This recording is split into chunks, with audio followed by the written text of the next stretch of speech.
সাক্ষাৎকারে নিক্কি এশিয়ার একটি প্রশ্নের সরাসরি উত্তর দিলেন না বাংলাদেশে অন্তর্বর্তী সরকারের প্রধান উপদেষ্টা ডক্টর মোহাম্মদ ইউনূস।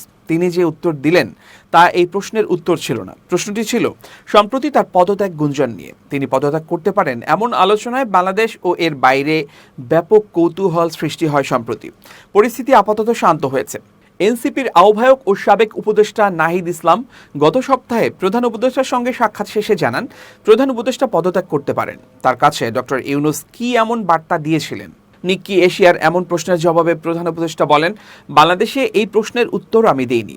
যেহেতু বাংলাদেশে উত্তর দেইনি, তাই আমি জাপানে এসে উত্তর দেই, তাতে আমার জন্য অনেক বেশি ঝামেলা তৈরি হবে।